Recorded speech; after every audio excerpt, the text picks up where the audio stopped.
could tell from the second we walked on the stage that there was just like an energy. We're never going to forget this. This was amazing.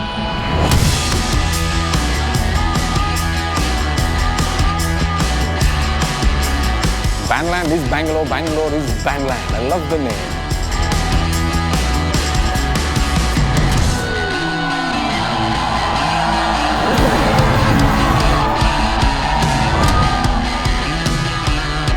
This is almost like a revival or a renaissance of rock.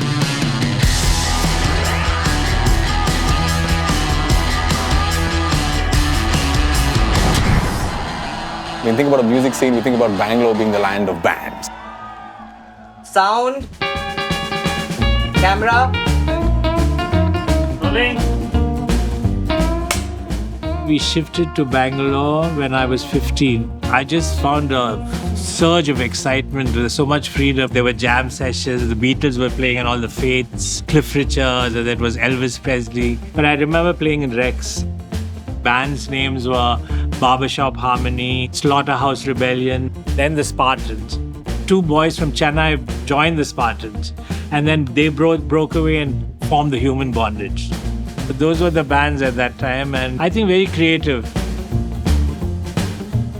Sometime in the early 80s, I was actually rehearsing for a play called Wojciech, and in walks this guy with this like white jubba and this beautiful leatherwork satchel on his arms, and this happened to be Sanvi Mota. He started the music strip. Always having been a lover of music, he wanted to do something to support young people in the music scene. So the scene was already set where there was a large audience and there were rock bands.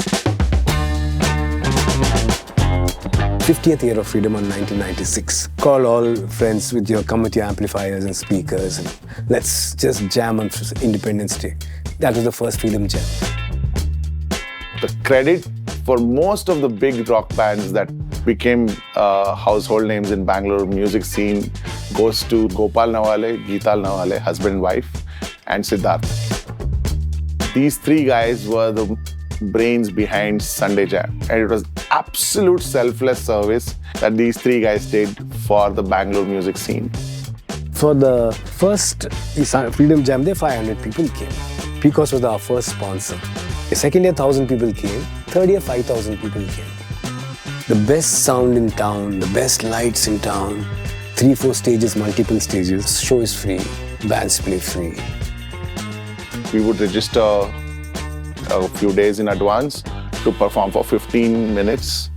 And I think this was the first open mic ever, even before open mic became cool. Lots of bands came and performed. And for me, I could try out all my new songs here. Such a platform did not exist. There were no venues. Like I said, you only had to play college competitions or there was nowhere else to play, really. And then there was Strawberry Fields.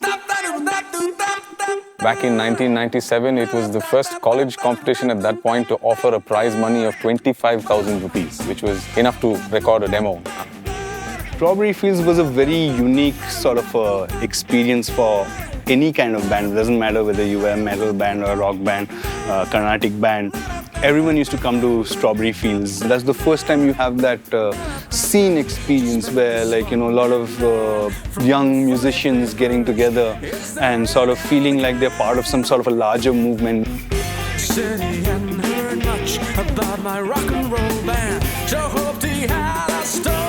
Some of the big acts that I was part of DNA was, my first show was Scorpions, and then it moved on to Roger Waters, Elton John, Bryan Adams, Enrique. We did Roger Waters 2 tours, Bryan Adams fucking 4 times, I think.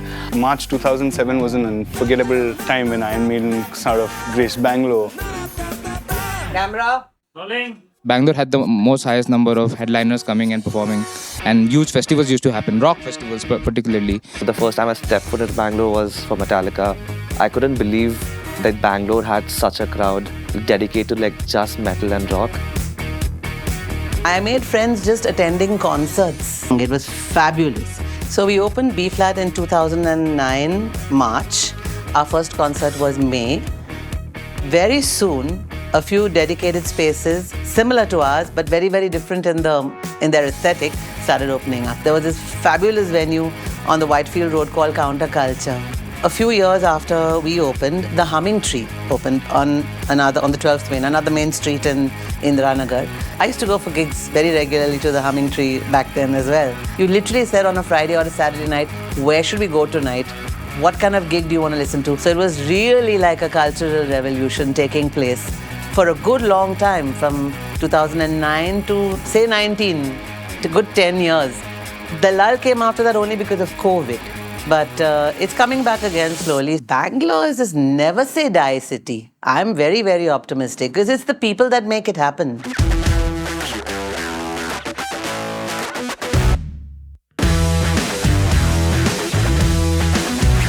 Bangalore is our favorite city to play in India. I think it's one of the few cities that nurtured us in the scene. Everybody in Bangalore always has that attachment to rock music. As soon as we turn 13 or 14, all we want to do is form a band and start performing with other musicians. This band originated in Bangalore. We especially sing in Urdu and Kashmiri, fused with rock and roll, psychedelic music. Bangalore accepted singing in regional languages.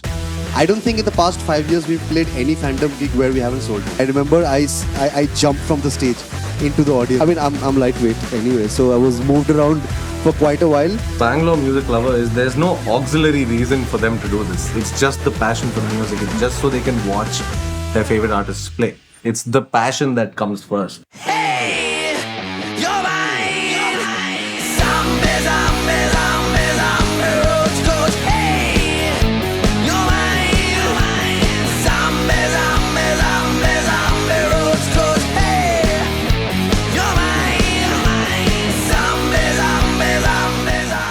We want to make this Bangalore's biggest festival, India's biggest rock festival.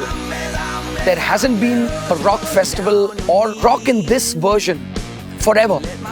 That's been our mandate, that we want to up the bar. We want to raise the bar for the consumer. I think that is the critical part, whether it's from a content point of view or it's from an experience point of view.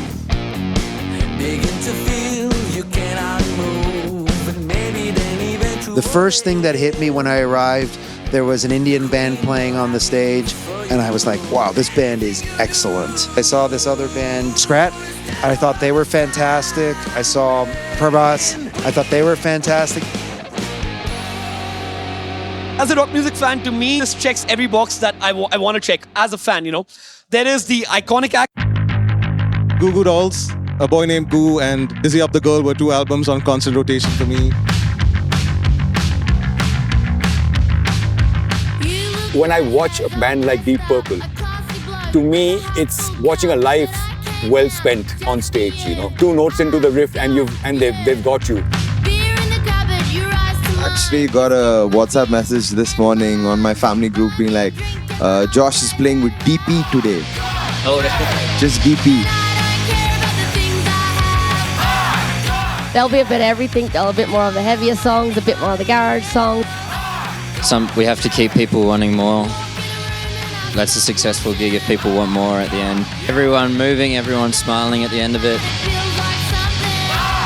War on Drugs, hands down, incredible act, spiritual set. I mean, that was like one of the purest, most enjoyable sets of music we've ever played. Tonight was just a perfect example of people who were just so excited to see a band, and it was incredible. That's never gonna go out of style, My son who's 11 is here, also soaking in, this genre. He listens to the music and the influence that I have because I got it from my father. He's heard this music and now he's going to see it live. And if we can pass the pattern from generation to generation, then the genre keeps growing. I got you.